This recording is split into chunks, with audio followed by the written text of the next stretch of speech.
So today we are going to start a new chapter, Bills of Exchange. Since now, since August, we have completed capital and revenue, trial balance, then financial statements without adjustments, financial statements with adjustments, then incomplete records, accounts from incomplete records. So many chapters we have completed. Now the next chapter will be bills of exchange. And in the beginning, if you remember, I told that we will be discussing these terms, bills receivable and bills payable in detail in some of the chapter.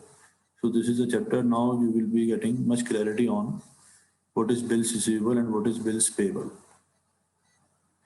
So first coming to the meaning of bills of exchange.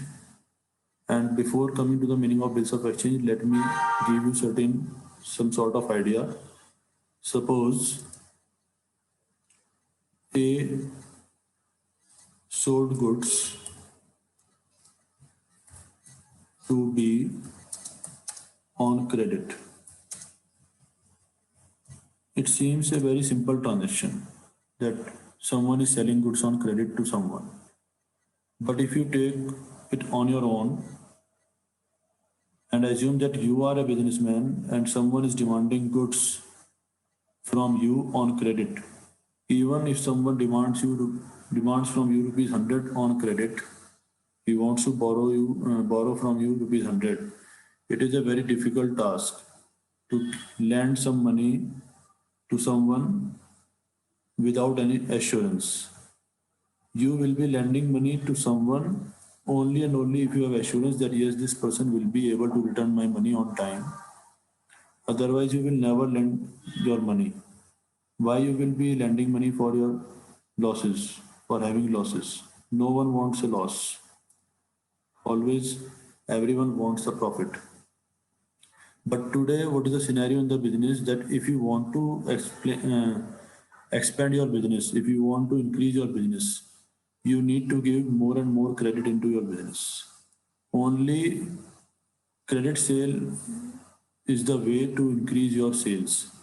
Only credit sale is the way to penetrate into the market and increase your market share. So you have to take this risk if you are in the market that you have to sell out the goods on credit basis. You have to sell out the goods on credit basis.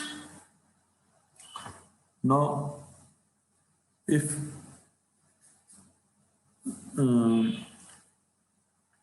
you are selling goods on credit, the chances of getting bad debts also. The risk is there that you will be having bad debts in future because you are selling more and more goods on credit, and it is a risk that you may get bad debts also. Some of your customers are not paying your money back. So whenever you are selling goods on credit, at that time you need assurance. You need an assurance that yes, this person will pay my money back on due date. And there are two types of assurances. One is verbal assurance and one is written assurance. So written assurance is much better than the verbal assurance. Now, how I will be getting the written assurance from that person? What A will do, A will write a document that you will be paying me this much amount on this date or after such time. Time period will be mentioned that how much time is there for payment, and on this document a date will also be mentioned on which date it has been written, and A will also sign it, and then after signing it A will present that document. When this document is written, this is known as draft. This is known as draft. This is called a draft as it is written. And this draft is presented to the customer, who is purchasing goods on credit. who is purchasing goods on credit, and he will be asked to accept this document, and then he will give his acceptance on that document. How he will be giving the acceptance?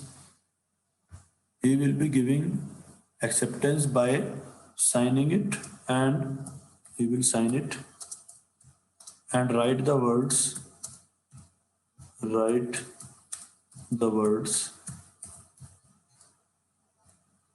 accepted. He will write the words accepted on that document, and he will sign that document.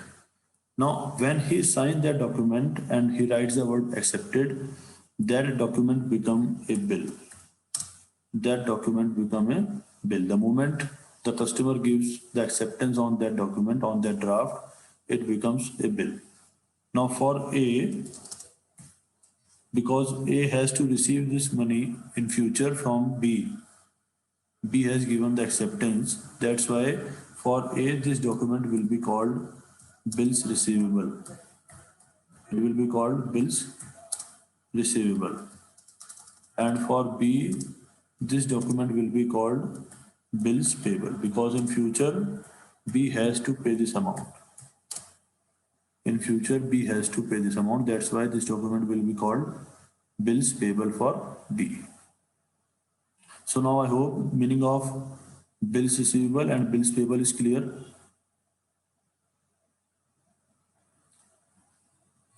So these are the terms, and this is a single bill. It has been written by A and it has been accepted by B. So it is a single document, and that document is technically called bills of exchange. Bills of exchange. Why it is called bills of exchange? Because A is transferring some goods to B, and B is giving some promise to A that in after this much time and on such date I will be paying your money back. So this bill is facilitating exchange of goods and services. That's why it is called bills of exchange. Now coming to the meaning of bills of exchange. What is bills of exchange?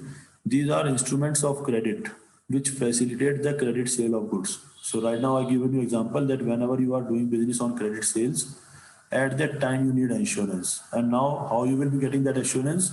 You will be getting that assurance through bills of exchange. So these are actually instruments, and these are facilitating credit sale of goods. These are governed by Indian Negotiable Instruments Act. Indian Negotiable Instruments Act 1881. Now negotiable means transferable. So these bills are actually transferable. How they will get transferred, that we will be discussing in coming topics. So, but these are the transferable instruments, and that's why it is governed by Indian Negotiable Instruments Act. So whatever instruments are there, and that instruments will be in the purview of Indian Negotiable Instruments Act 1881. Means the rules laid down here will be applicable on such instruments. Now, according to the Indian Negotiable Instrument Act 1881, what is the definition of bills of exchange? A bill of exchange is an instrument in writing. So first condition is that this bill of exchange should be in writing. It should not be in verbal form. An unconditional order signed by the maker. And this document will be having an unconditional order. Means there will not be any condition that on such and such day this will happen, only then I will be paying, or if this will be the event, only then I will be able to collect. Means there should not be any condition. An unconditional order, and order should be there, signed by the maker. Maker is who? In our example, maker was A, because A has written it for B. Directing to pay a certain sum of money. And what order has been given in that document? In that document, an order has been given to pay a certain amount of money. The amount should be certain. Means the amount should be specifically mentioned in that document. It should not be vague. Only to or to the order of a certain person. So it should be named that to whom this amount is payable, what amount is payable, to whom the amount is payable, in how much time the amount is payable, on what date the amount is payable. These all things should be written in that document. So either the amount will be payable to A or to the person to whom A will order to get this payment, to the order of a certain person or to the bearer of the instrument. And sometimes it is also drawn in bearer terms, means that whosoever will be having this instrument, that person will be eligible to get the payment on the due date. So this is the definition given in the Negotiable Instrument Act. Now coming to the characteristics or features of bills of exchange. So first feature is a bill of exchange must be in writing, that I have already explained, that it should not be in verbal form. Then it must contain an order to make payment. So obviously it must have an order, and for what the order is there, order to make payment. The order must be unconditional. There should not be any condition laid on that order that you have to complete this condition for making payment. The amount of bill of exchange must be definite. It should be clear what amount has to be paid on the due date. The date of payment must be a fixed one, and the payment date should also be a fixed one. It should not vary. It must be signed by the maker, drawer of the bill. So the drawer of the bill means A, who was writing the bill in our example. That person will be called maker of the bill or drawer of the bill. It must be signed by the acceptor. In our example, who is the acceptor? B. So B is technically called acceptor, or sometimes technically it is called drawee. The amount mentioned on the bill is payable either on demand or on the expiry of a fixed period. So there are two ways of making payment for such bills. One is on demand. On demand means that whenever the bill is presented, you have to make the payment. But sometimes it can also be on the expiry of a fixed period, means even after, it can be saying that you have to pay the amount after 1 month or after 2 months or after 30 days, after 40 days, 45 days. So whatever tenure has been fixed in that bills of exchange, that can be there. So two ways of payment can be there. The amount is payable either to the bearer of the bill or to a specified person or to his order. So amount may be payable to the bearer of the bill, means the bearer means the person who is having that bills of exchange with him on the due date. That person will be termed as bearer. I give an example for making this term clear. You all might be having a checkbook at your home. You can see the format of that check, and in last it is written, bearer word is written there. So if suppose you are having a check and it is not crossed, what is crossed, that I will be explaining you later on. So then whosoever is having that check will become eligible for getting payment of that check, or to a specified person or to his order. Or it can be named that to whom you have to pay, you have to make the payment on the due date. Or if you name some person that you make the payment to that person, then you can also pay the amount to that person also. So these all are about the features of the bills of exchange. Now, next is parties to a bill of exchange. What are the parties? Means what are the who are the persons involved in a bill of exchange? So first person is drawer. Now, what is the role of the drawer? Drawer is, he is the seller or creditor entitled to receive money from someone. Like here in our example, if I discuss with our example, A was selling goods on credit to B. So only A is entitled to get the payment. So A is the seller of the goods, or you can say A is the creditor of B also. For B, A will be creditor obviously, and he will be entitled to receive money from B. So because in our example, A will be the drawer, the person who is selling goods on credit, and who is the actual creditor, that is who is entitled to receive the money, will be called drawer, because this is the responsibility of A to write that bills of exchange, because he is selling goods on credit. Then second point is, he writes or draws the bill and is known as drawer. So because he is writing the bill, he is drawing the bill, that's why it is known as drawer. In case you are making a check, you are filling the check, you are signing the check, then you will be called as drawer of the check. The bill of exchange is signed by the drawer of the bill. So you are writing the bill as a seller, as a creditor, you are writing the bill of exchange. So you have also to sign it, to authenticate it that yes, I have written this document. This will make it as a authenticated document. Now second one is drawee or acceptor. Who is the drawee or acceptor? In our example, B is the purchaser of goods who has taken goods on credit. That's why B will become the acceptor of the bill. B has to give the acceptance that yes, I will be paying your money on such and such date. He is the purchaser or the debtor on whom the bill is drawn. So he is the purchaser of goods, and that's why, because he is purchasing goods on credit from A, so for A he will become the debtor also. So the bill is drawn on B. On whom the bill is drawn?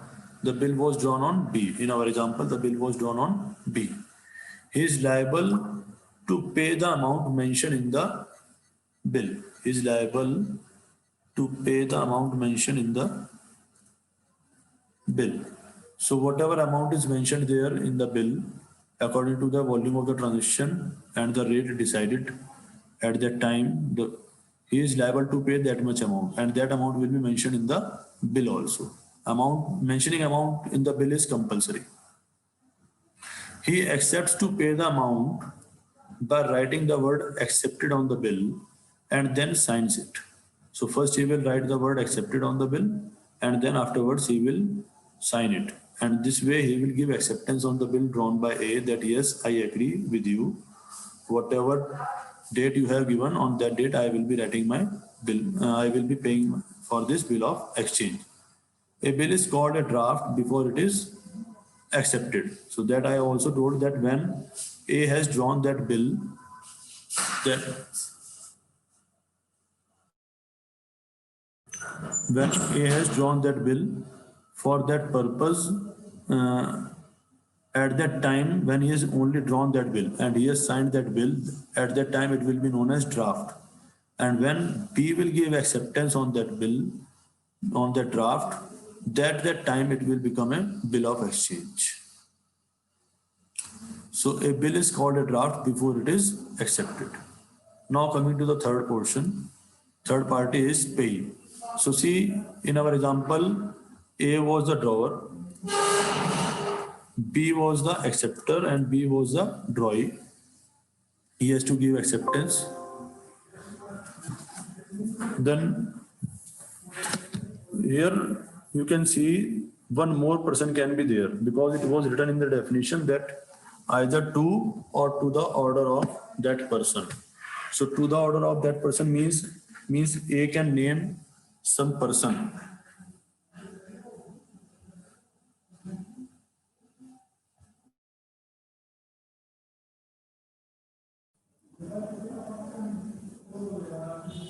So A can give name of some person also, that on due date you are supposed to pay to such person, or at that on the due date also he can name some person, or in between also of the tenure of the bill, A can name also some person that you are supposed to pay the amount of bills of exchange to some person, to some other one else. So now see, the person who will be receiving the payment is called payee. The person to whom the payment is to be made is called a payee. So here you can see practically that A has written the bill, B has accepted the bill that I will be paying your money back after this much time. Now on due date till now, who will be receiving the payment? A will be receiving the payment. So till now, A will be called payee. The person to whom the payment is to be made is called payee.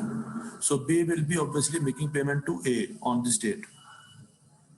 The drawer will be the payee of the bill, and A was the drawer in our example. So A will become the payee of the bill if he retains the bill till the date of maturity. Now maturity date is the due date on which the payment is supposed to be done by B. That is called date of maturity. And if suppose the bill was written on 1st of January and the due date of payment is suppose 30th of January. So now on 30th of January, till 30th of January, if A is keeping that document with himself only, then A will become entitled to receive the payment on 30th January, and that's why the drawer will be the payee of the bill. A will be, because A was the drawer, and this time A will also become the payee of the bill. The bank will be the payee if the bill is discounted from the bank. Not what is the discounting from the bank, that I will explain. But right now you can understand it that in the duration of the bill, suppose between 1st January to 30th January, the bill has been handed over to bank for some reason. So now on the due date, the bill was lying with the bank only. So in this case, bank will become entitled to receive the payment from B. That's why bank will be the payee if the bill is discounted from the bank. The third party endorsee will be the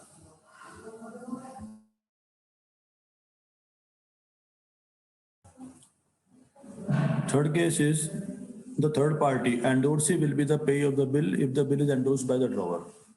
Now, what is endorsee? What is endorsement? That we will be discussing later. But right now, I will make it clear in simple terms that if suppose A has given that bill between 1st January to 30th January to some other person, let's see.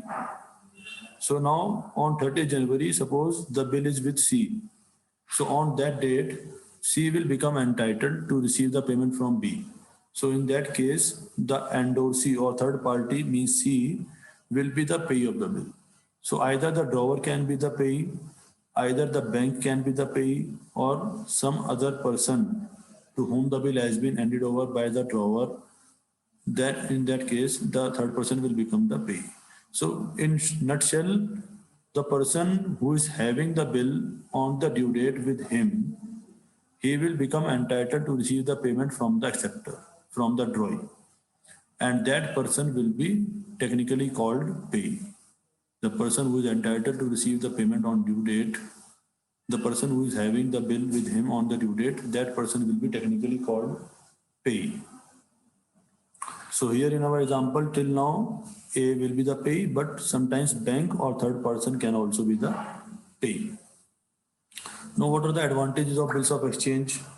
Why we should use bills of exchange in our business? It is helpful in purchase and sale of goods on credit. Obviously, if you are making credit sale, you will always be fearing of bad debts, that I may have some loss in my business. Why to have this loss? So it will give you some more security, more surety about receiving the payment, because it is actually a legal document. That's why it is in the second point, it is a legal document. You are always writing this bill on a stamp paper. If you have ever seen the stamp paper, or sometimes if you are writing it on a simple paper, you need to paste revenue stamps. Red color stamps are coming that are called revenue stamps. So according to the value of the bill of exchange, you have to put stamps on that also. So that's why it will become a legal document. It is like an agreement. Discounting facility, you can get money from the bank against these bills of exchange. You can give this bill of exchange to the bank, and bank will give you the money back for that bill. So you can convert that bill into cash also. So that is called discounting facility. This topic will be discussed in detail in the coming topics. Endorsement possible. So here also I told that what is endorsement? Actually, it is transfer of document to some other person. So like suppose I will be receiving rupees 2000 from B on 30th of January, and on the same date or near around that I need to make payment to C also.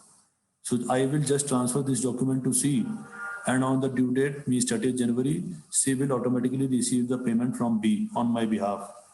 So that way my liability will also be finished. That is called endorsement possible.